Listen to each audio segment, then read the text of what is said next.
Mas, bom, vamos lá, já vamos começando o nosso papo, porque tem bastante coisa para a gente falar. Então, semana passada nós terminamos de falar sobre o cheque devolvido e a gente tinha começado a falar aqui sobre os boletos, né? Falei que o boleto tem que ter obrigatoriamente uma data de vencimento e um valor, senão a Lívia vai pagar o dia que ela sentir tocada no coração que ela tem que pagar, e ela vai pagar o que ela achar que ela tem que pagar também, né? Se ela me pagar lá 1 centavo, eu não posso fazer nada, eu só posso sentar e chorar, né? Falei também sobre a importância de ter o código de barras, até porque hoje em dia ficaria inviável para as empresas trabalhar sem o código de barra. Falei que aqui em cima nós temos a representação numérica do código de barras. Não sei, não me lembro se eu cheguei a comentar com vocês que o valor no final do código de barras ele é equivalente ao valor do documento, exceto, Não, esse detalhe não. então, exceto, só não é assim nos boletos de telefone e de energia elétrica. O boleto deles tem uma característica de código de barra um pouquinho diferente, tá? Mas de resto, ele sempre vai ser essa figura aí. E aí, vocês podem se perguntar o seguinte: ah, Marcelo, mas eu vi o meu boleto do cartão de crédito e essa última sequência inteira aqui, ele veio como 0000, né? Um monte de zero. Por que isso? Porque o cartão de crédito permite que você selecione o quanto você quer pagar a partir de um valor mínimo até o valor integral do boleto, né?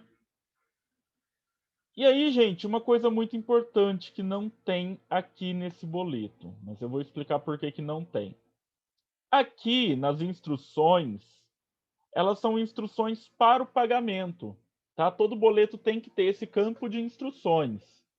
O que acontece é o seguinte: esse campo de instruções, ele vai determinar se eu posso receber após o vencimento. Então, no caso desse boleto aqui, nós temos a informação não receber após o vencimento. Isso significa que vencido o boleto, não se paga mais.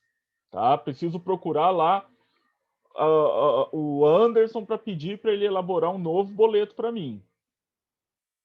Agora, se não for isso, né, se eu puder pagar após o vencimento, aí ele tem que trazer aqui as informações de juros e multa.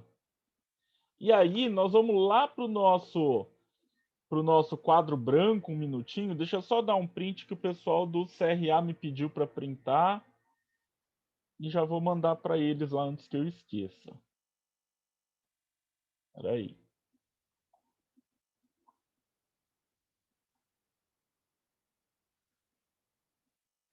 Então vamos lá. Vamos para o quadro branco agora. Olha só, gente. Como que eu faço, né? Como que são essas informações que tem que ter aí? Então é o seguinte: juros. No Brasil, nós temos uma regra que proíbe que se cobre juros, a não ser que você seja banco, tá, gente? O banco, cartão de crédito podem. Mas senão eu não posso cobrar juros de mais de 1%. Então existe aquilo que a gente chama de juros legal. O que é juros legal? É 1% ao mês. E a multa, por regra, ela é de 2%. Tá? E aí, como que eu uso isso, né? Como que eu trabalho com isso aqui se eu precisar calcular essas informações?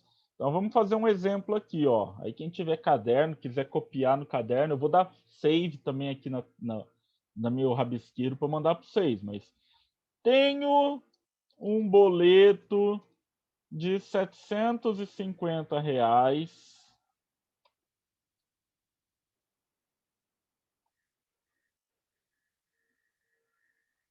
com 13 dias de atraso, juros legal e multa de 2%. Então, eu quero saber quanto que eu vou pagar. Então, o que a gente vai fazer? Então, olha só, a primeira coisa que nós vamos trabalhar, a primeira fórmula, é a fórmula dos juros. Então, qual que é a fórmula dos juros? A fórmula dos juros é o seguinte: capital vezes. Aí eu vou pôr aqui entre parênteses, né, a letra que a gente usa na vezes taxa. E aí aqui, entre parênteses, é a letra I. Marcelo, mas taxa com T. Eu sei. Mas é que o T a gente usa para o tempo, certo? Então, a gente vai multiplicar. O que é cada um aqui? Vamos entender. Capital, ele é o valor do boleto.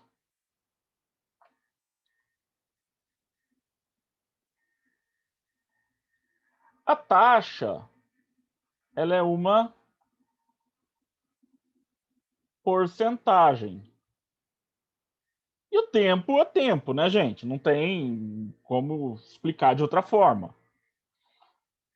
Só que aqui nós temos um problema muito grande, olha só. O meu tempo, ele está em dias. E o juros legal é ao mês. Eu não posso, né? Quem se lembra eventualmente de aulas de matemática da escola, deve, talvez, espero eu, se lembrar que eu não consigo trabalhar com coisas que estão em grandezas diferentes. Eu vou ter que deixar elas iguais. O que eu faço? Eu vou transformar esse 1% ao mês em dia. Como que a gente faz? Pega aqui 1 e divide por 30. Isso aqui, gente, eu já vou até colocar porque eu já sei o resultado, tá? É 0,033% ao dia. Então, como que vai ficar a nossa fórmula aqui? Juros, ele é igual a 750 vezes 0,033%. Não pode esquecer da porcentagem, hein, gente? Senão dá diferença no resultado. Vezes o número de dias, vezes 13. Vou pegar minha calculadora, porque eu inventei esse exercício agora, eu não faço a menor ideia de quanto isso tem que dar. Então, a gente faz 750 vezes 0,033% vezes 13. Não sei se dá para enxergar na calculadora aqui, ó, eu coloquei certinho do jeito que está ali, ó. Aí vou apertar o igual. Ele deu 1.267 sobre 400, porque ela é uma calculadora científica. Eu preciso pedir para ela converter para mim o número de gente aqui. Então deu 2,21 centavos, 3,21 centavos de juros. Então juros igual a 3,21. A minha deu isso também. Tem que dar, se der diferente está errado. Aí a multa, como que a gente vai calcular? A multa, ela é igual ao capital vezes a porcentagem da multa. Então, é 750 vezes 2%. Que vai dar, essa eu consigo fazer de cabeça. Vai dar R$ 15. Marcelo, como que você fez de cabeça, cara? Ó o truque do tio. Para quem tem mais dificuldade. 750. Quando eu quero 1%, é só eu pegar a vírgula que está aqui e passar ela para cá, ó. Então, 7,50. Como é 2%, é 7,50 vezes 2. E isso dá R$ 15. Tá? E aí, quanto que o nosso Pokémon aqui vai pagar do seu boleto em atraso? Ele vai pagar os 750 mais 3,21 mais R$ 15. Então, isso aqui vai dar 768,21. Tá? Então, gente, isso aqui para quem vai trabalhar eventualmente, né, na área financeira, precisa saber, tá? Precisa saber essa fórmula, essa conta. Tem como, se eu já souber todas essas informações, igual eu sabia aqui, a gente podia até ter feito essa conta de uma vez só. Eu podia ter feito assim, ó. Montante, que é o valor final que eu vou pagar, é igual a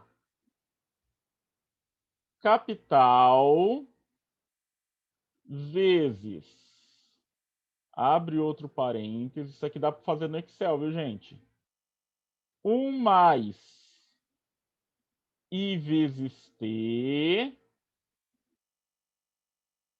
fecha parênteses, tá? Fecha esse segundo parênteses, mais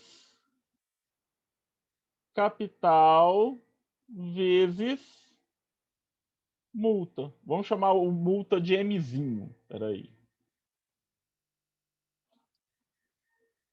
E aí isso aqui ia ficar como, então? Ia ficar, abre parênteses, 750 vezes 1 mais 0,033% vezes, cadê? 13 dias, fecha os dois parênteses, mais 750 vezes, cadê? 2%.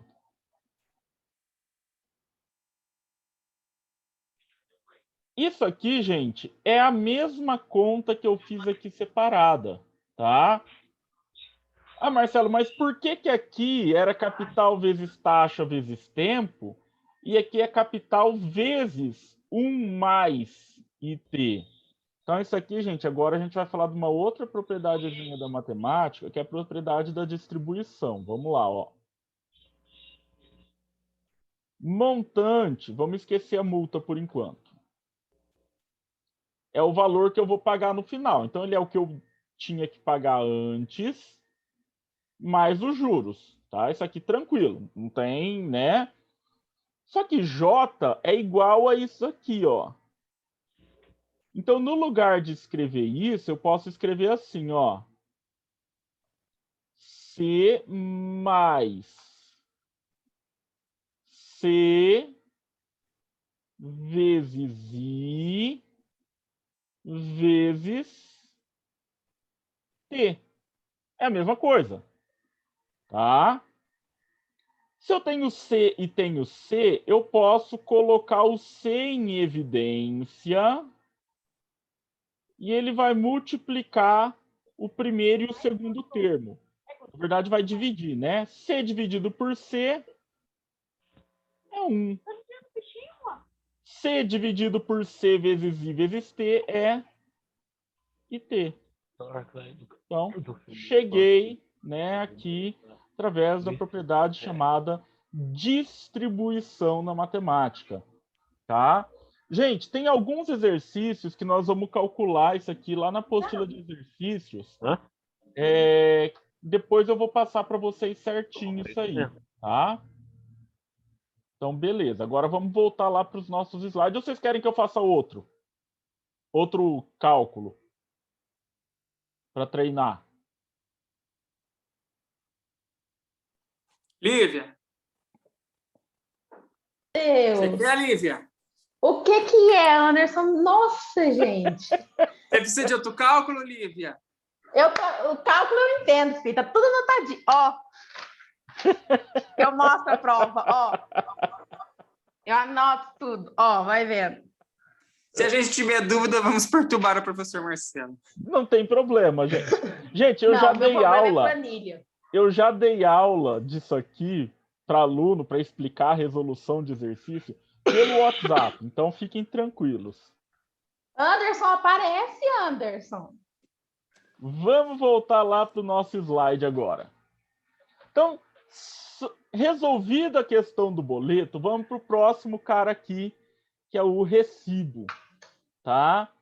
Gente, o recibo, ele é outro documento da área financeira que você pode tanto comprar ele numa papelaria, você pode comprar lá o talãozinho de recibo, que vai vir desse jeitinho que está aqui no slide. Você pode fazer um no seu computador e imprimir, não tem problema. Você pode também fazer à mão, não tem problema, tá? Eu vou falar desse aqui, depois eu faço um para vocês verem como ele ficaria sem estar prontinho aqui já, né? Então, quando eu compro o recibo pronto, ele vai vir com uma separação aqui. Do lado esquerdo fica o canhoto, do lado direito, o recibo em si. E aí, gente, o pessoal não dá a devida importância para recibo. Eu vejo muita gente, às vezes, pegar um recibo e tô nem aí, né? Dá um fim no negócio, nem se preocupa. Nós vamos ver aqui que muitas vezes isso pode gerar problemas, tá? Então, como funciona isso aqui? Então a Stephanie foi lá e pagou uma conta para o Juan, né? Ela estava devendo para o Juan, pagou. O Juan é quem vai preencher o recibo e dar para a Lívia. Então ele vai colocar aqui o número do documento, o valor que ele recebeu, e aí ele vai colocar recebi de, e aí vai colocar lá o nome Stephanie Fernanda, a quantia de tantos reais por extenso, correspondente a, e aí ele vai colocar do que é esse recibo. E para clareza, firmamos o presente. São José do Rio Preto, 7 de abril, sempre o mês, viu, gente? Todos esses documentos, o mês é por extenso. De 2021, ele assina nome dele, CPF, e aqui para ficar com ele, para ele ter um controle interno na empresa, ele vai lançar o quê? Os mesmos dados que ele colocou aqui, tá? Se eu quiser fazer um na unha, né, sozinho, o que ele tem que ter? Ele vai funcionar assim, ó, recibo. No alto da página, é isso aqui que você vai colocar. Recebi de fulano de tal a quantia de, sei lá, R$ 150. R$ 150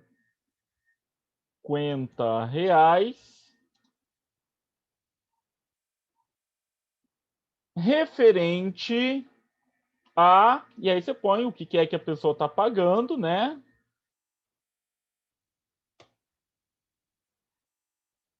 Para comprovar a veracidade, firmamos o presente. Para comprar aí.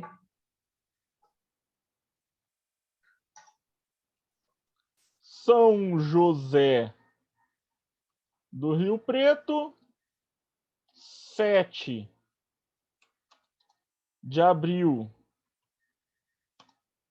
de 2021, assinatura, e imprime em 2 vias para você guardar uma para você, né, gente?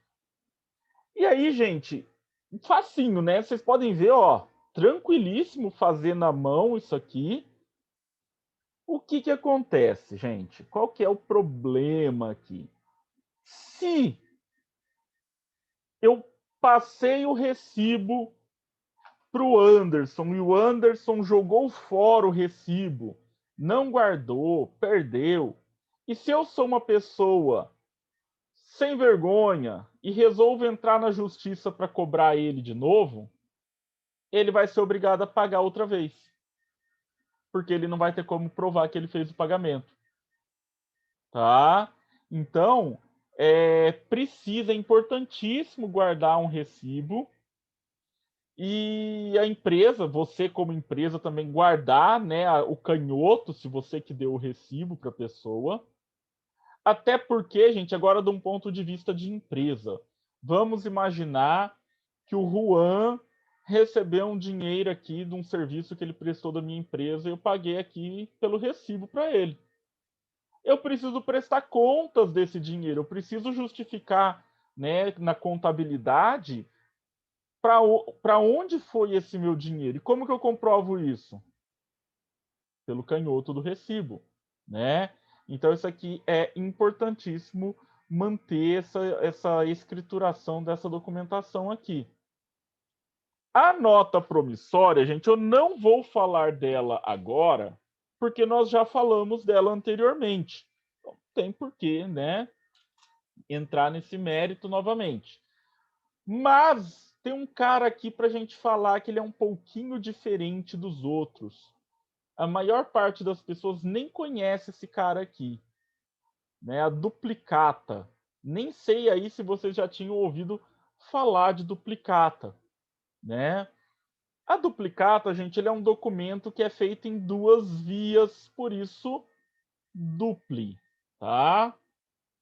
Uma via fica com o devedor e a outra via volta para o credor. Então, como funciona isso aqui?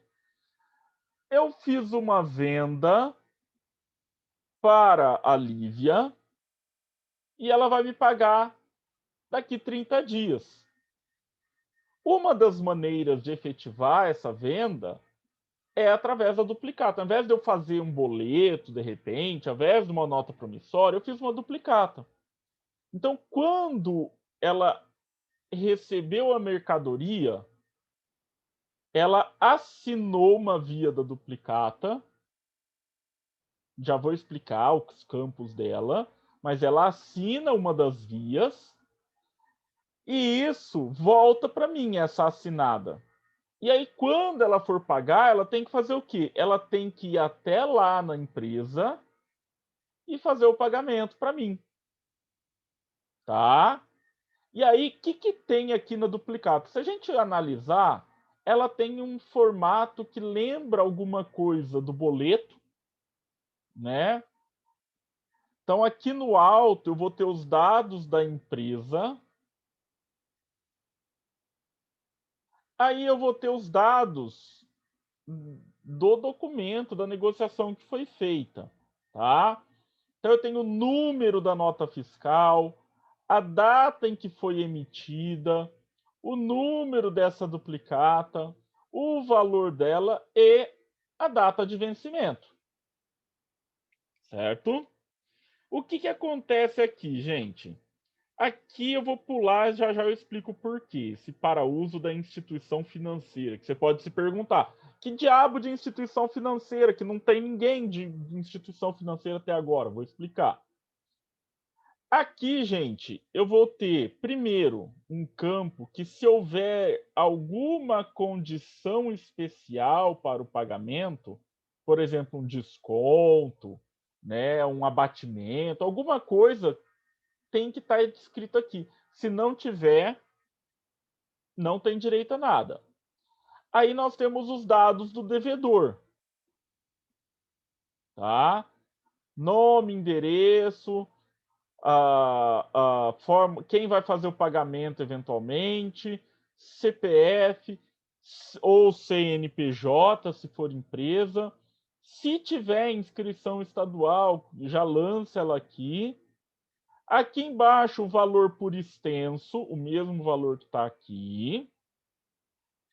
E aí, aqui embaixo, a gente tem: reconhecemos a exatidão desta duplicata de venda mercantil ou prestação de serviços, na importância acima, que pagaremos a Bling ou a sua ordem na praça e vencimento acima indicados. Marcelo, que praça? Essa aqui, ó, a cidade. Aqui a data em que a pessoa recebeu a duplicata e a assinatura dela, tá? Isso aqui é chamado de aceite, porque a pessoa aceitou receber o produto, ok? Agora nós vamos voltar ali no quadro branco mais um pouquinho, para eu explicar o que tem da instituição financeira. Então, o que acontece, gente? Vamos imaginar o seguinte: vamos imaginar que eu sou uma empresa e eu fiz uma venda para a Lívia, eu fiz uma venda para o Anderson, eu fiz uma venda para a Stephanie, e eu fiz uma venda para o Juan, tudo a prazo, tá? Parcelado a prazo. Então eu não vou receber agora, eu só vou começar a receber daqui a um mês. Só que principalmente em momentos de crise, ou em momentos em que a empresa está ainda começando, né, que ela ainda não tem um capital de giro bem estruturado, ela pode precisar fazer uma coisa que é chamada de fomento, olha que nome bonito, mercantil. O que é o fomento mercantil? É uma forma de incentivar, né, a manutenção do comércio. Como que isso é feito? Eu posso procurar um banco ou uma factoring, olha outro nome bonito, né? Aprendendo palavras bonitas com o tio Marcelo. O que é uma factoring, gente? É uma empresa que ela tem uma autorização especial do Banco Central para funcionar e que ela pode descontar duplicatas igual o banco. Porém, infelizmente, nós estamos no Brasil e é lógico que o brasileiro deu um jeitinho de mudar isso. E a maior parte das factorings, na verdade, são agiotas legalizados, entre aspas, tá? Mas não pode, ele só pode descontar duplicatas. E aí, como funciona isso? Então, funciona assim, ó. Eu vendi lá, né, pro Anderson. Então, tá aqui o Anderson, mas eu tô precisando do dinheiro. Então, o Anderson ficou com uma via da duplicata. Então, o devedor ficou com uma via da duplicata. O credor ficou com outra via da duplicata.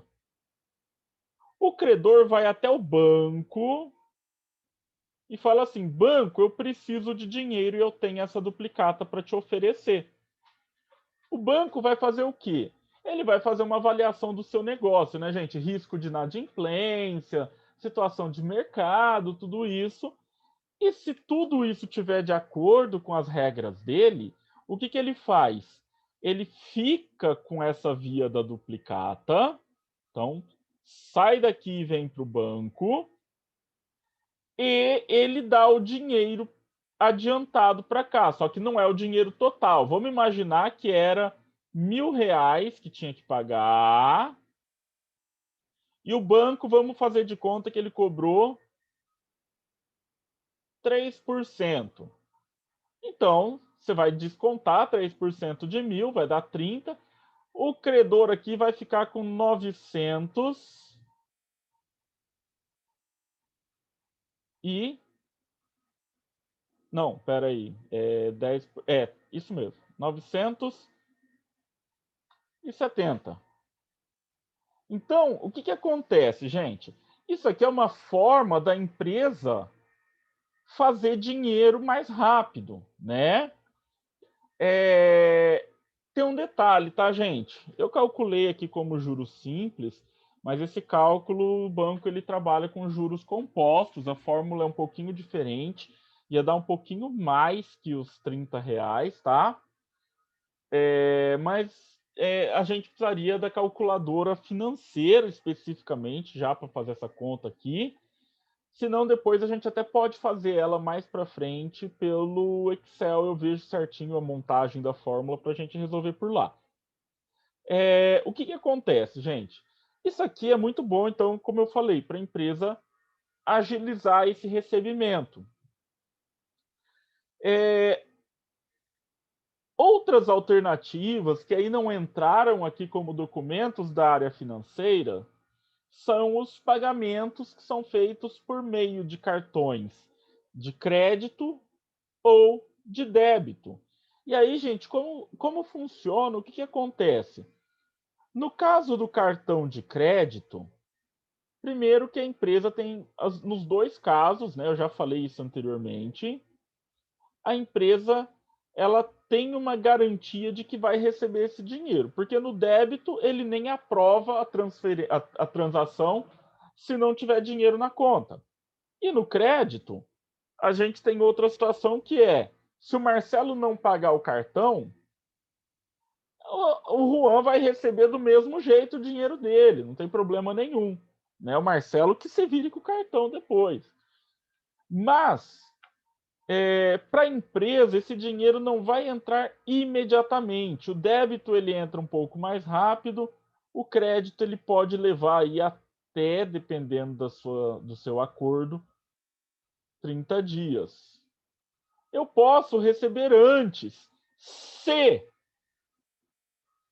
eu pagar uma tarifa extra, ou seja, vai funcionar igualzinho ali no desconto da duplicata. Eu vou ter esse desconto. Marcelo, mas aí, ó, o cartão de crédito para eu receber antes, ele vai descontar a maquininha mais os juros que ele vai me cobrar para me adiantar esse dinheiro. Na duplicata, ele só cobra a porcentagem, concordo.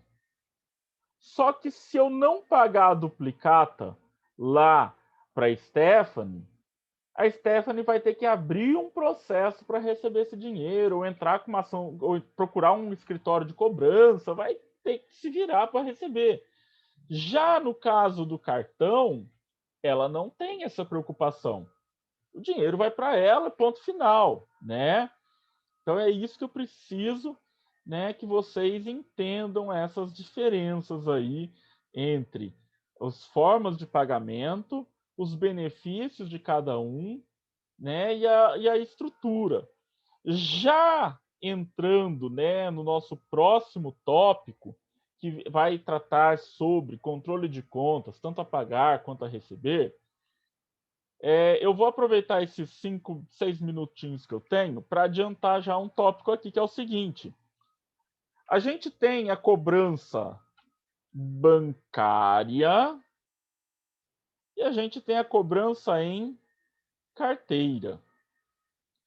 O que é cada um? Na cobrança bancária, gente, significa que existe uma instituição bancária envolvida na cobrança. Então, a Lívia emitiu um boleto bancário para eu pagar. É uma cobrança bancária. Tá? Já a cobrança em carteira, o pagamento deve ser feito diretamente para a empresa. Então, a gente tem lá algumas lojas que montam, às vezes, um crediáriozinho que você tem que pagar lá na loja, né? Cobrança em carteira. A duplicata que nós acabamos de falar, ela pode estar em qualquer um dos dois. Por quê? Eu emiti uma duplicata para o Anderson pagar. Se eu não descontei essa duplicata, eu segurei ela comigo, é cobrança em carteira. Ele vai ter que ir lá na empresa pagar. Se eu descontei, isso foi para um banco. Então o Anderson não vai pagar para o Marcelo. A hora que ele chegar para me pagar, eu vou falar, Anderson, vai no banco pagar, que é lá com eles. Então aí passou a ser uma cobrança bancária, tá? Então aí, gente, fica essa diferençazinha para a gente já guardar, né, entre elas. Outro detalhe importante que a gente vai ver é o seguinte. A aula que nós teremos semana que vem, se ela permanecer remota, vocês vão me ver usando uma planilha. Se ela for presencial, nós usaremos planilha. Vou ver se a gente consegue arrumar um jeito, eu troco de horário, né, ou com a Luana, ou com a Simone, para a gente ir para o laboratório. Por quê, gente? Porque para fazer controle de contas a pagar e controle de contas a receber, nós vamos usar o Excel. Nós vamos também usar o caderno de exercícios. Tem uns exercícios bem legais lá, tá, gente? Ah, deixa eu só falar mais uma coisinha. Para quem tem dificuldade, às vezes, ó, contas a pagar, contas a receber. Olha só, gente. Eu sou um grande apaixonado pela língua portuguesa. E se a gente souber, às vezes, algumas informações de português, a gente não precisa sofrer tanto, tá? Os alunos às vezes perguntam, Marcelo, o que eu vou colocar em contas a pagar? O que eu vou colocar em contas a receber? Eu não sei. Então vamos prestar atenção aqui, ó. As palavras pagar e receber, elas são palavrinhas do tipo verbo, elas indicam uma ação. Todo verbo terminado em R significa que ele está no infinitivo, o nome do verbo. A partícula a mais o infinitivo indica uma ação futura. Então, na verdade, o controle de contas a pagar, ele está me falando das contas que eu ainda vou pagar no futuro. O controle das contas a receber está falando das contas que eu vou receber no futuro. Então, o que eu vou lançar nessas planilhas? No contas a pagar, eu vou lançar tudo que a minha empresa precisa pagar. Fornecedores, luz, água, internet, aluguel, contador, tudo isso vai entrar no controle de contas a pagar. Os funcionários, né? Só que aqui você não vai pôr funcionário por funcionário. Aqui você põe assim, ó, folha de pagamento, tanto. O contas a receber, você vai lançar todas as vendas que você fez, mas que o dinheiro ainda não entrou. Então, por exemplo, compra no cartão de crédito, mas que eu só vou receber daqui 20, 30 dias, contas a receber, tá? Tranquilo isso aqui, gente? Sossegadinho, Sim, tranquilo. né? Então, muito obrigado pela participação de todos. Obrigado Até a você semana que também. vem. Até.